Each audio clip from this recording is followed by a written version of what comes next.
not special. You are not a beautiful or unique snowflake.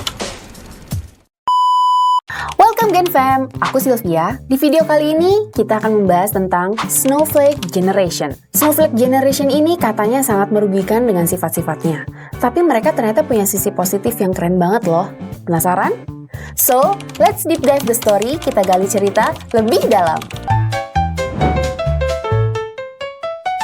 Pertama-tama kita bahas dulu nih, apa itu generasi Snowflake? Istilah ini awalnya populer di Amerika buat ngambarin generasi muda, khususnya yang lahir tahun 1990-an ke atas, atau millennials ke atas. Kenapa disebut Snowflake? Karena katanya istilah ini tuh untuk orang-orang yang merasa dirinya unik, spesial, dan emosional. Sehingga mereka mudah tersinggung serta suka mencari perhatian. Orang-orang suka bilang kalau anak-anak generasi Snowflake ini tuh nggak tahan kritik dan cenderung lembek kalau dibandingin sama generasi sebelumnya.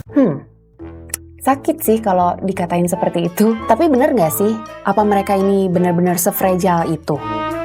Istilah ini sebenarnya udah muncul dari pop culture atau budaya pop, terus ramai di tahun 2010-an, terutama setelah ada film Fight Club pada tahun 1999. Nah, di film itu ada dialog yang bilang, "You are not special, you are not beautiful, and unique snowflake." Kutipan ini menggambarkan orang-orang yang merasa dirinya spesial banget, tapi nggak tahan kalau dikasih tantangan atau tekanan. Nah, lama-lama istilah snowflake ini dipakai untuk mengecap generasi muda yang katanya gampang banget baper dan nggak tahan sama perbedaan pendapat. Oke, sekarang kita bahas dulu kenapa istilah ini tuh konotasinya negatif. Karena ada beberapa alasan nih, Gen Fam. Yang pertama, gampang tersinggung. Orang bilang mereka tuh gampang banget marah, apalagi kalau ada hal yang nggak sesuai sama opini atau prinsip mereka. Misalnya, ada orang yang beda pandangan dikit aja di media sosial, langsung jadi bahan debat panas. Kedua,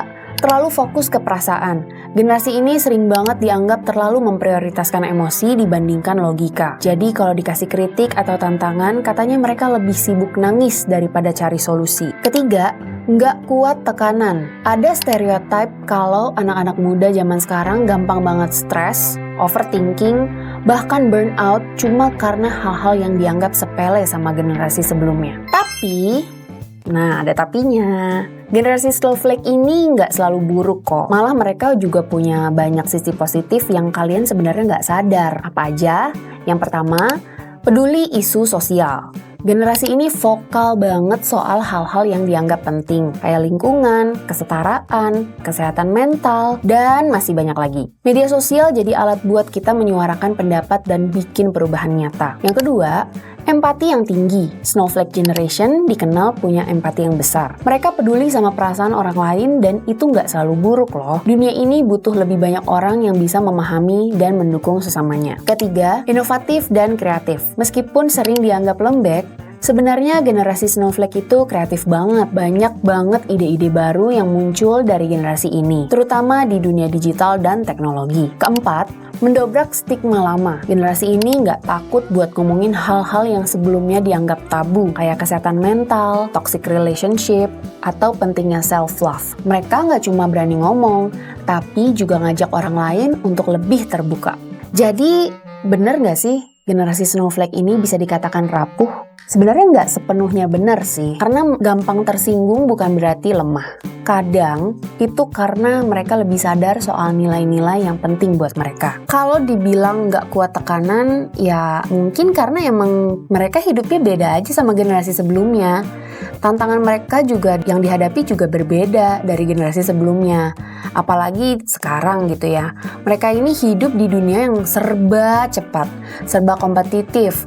Terus banyak banget dipenuhi ekspektasi tinggi dari semua arah.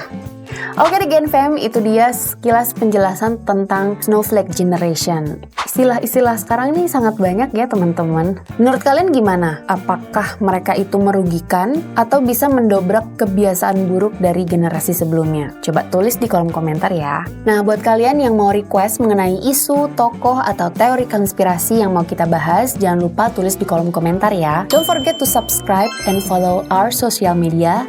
See you and let's deep dive the story. Kita gali cerita lebih dalam. Bye!